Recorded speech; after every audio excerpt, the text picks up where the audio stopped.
क्यों दिया माता पार्वती ने गौ माता को जूठन खाने का श्राप।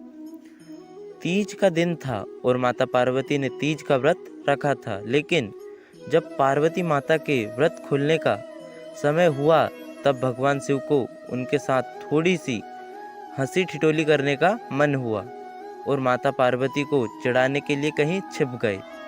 अब माता पार्वती के व्रत खुलने का समय था, इसलिए वह भगवान शिव को ढूंढ रही थी। उन्होंने शिव जी को हर दिशा में हर जगह ढूंढा, गुफा, जंगल, पहाड़, लेकिन माता पार्वती को शिव जी कहीं नहीं मिले। और अंत में थक हार कर माता पार्वती एक खाली मैदान में बैठ गई और शिव जी के आने का इंतजार करने लगी। समय बीतता गया लेकिन भोलेनाथ नहीं आए। फिर माता पार्वती ने सोचा कि भगवान शिव तो समग्र सृष्टि के नाथ हैं, उन्हें कहाँ क्या हो रहा है सब पता होता है और ऐसे में वह पार्वती माँ को पूजा करते हुए भी जरूर देख लेंगे और अपने आप ही प्रकट हो जाएंगे। यही सोचकर माता पार्वती ने एक मिट्टी का शिवलिंग बनाया और उसकी पूजा करने लगी। और जैसा कि पार्वती माता ने सोचा था वैसे ही भगवान शिव यह सब कुछ अदृश्य होकर देख रहे थे और मन ही मन मुस्कुरा रहे थे।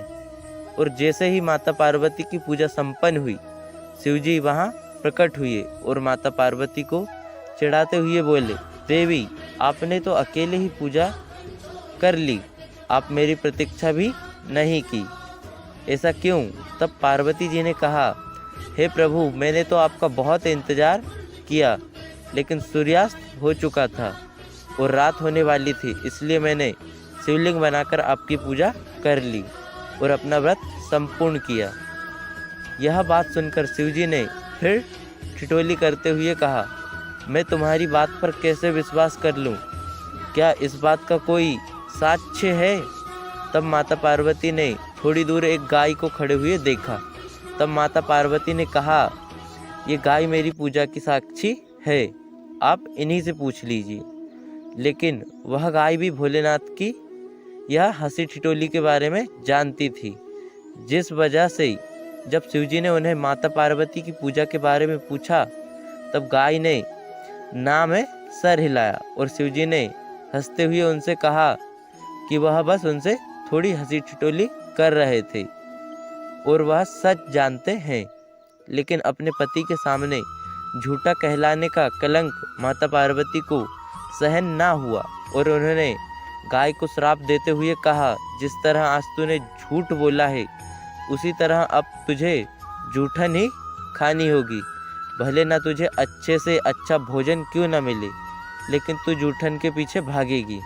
यह सुनकर गौ माता बहुत ही दुखी हुई और तब शिवजी ने माता पार्वती को बताया कि उस गाय ने मेरे कहने पर ही झूठ बोला था और उसका इसमें कोई दोष नहीं है। यह बात सुनकर माता पार्वती को अपने श्राप पर बहुत दुख हुआ और उन्होंने गौ माता को यह आशीर्वाद दिया कि वह दिव्य जन्मा है और उनके सभी गुण जैसे हैं वैसे ही रहेंगे, लेकिन उनका दिया गया श्राप अब नहीं टल सकता।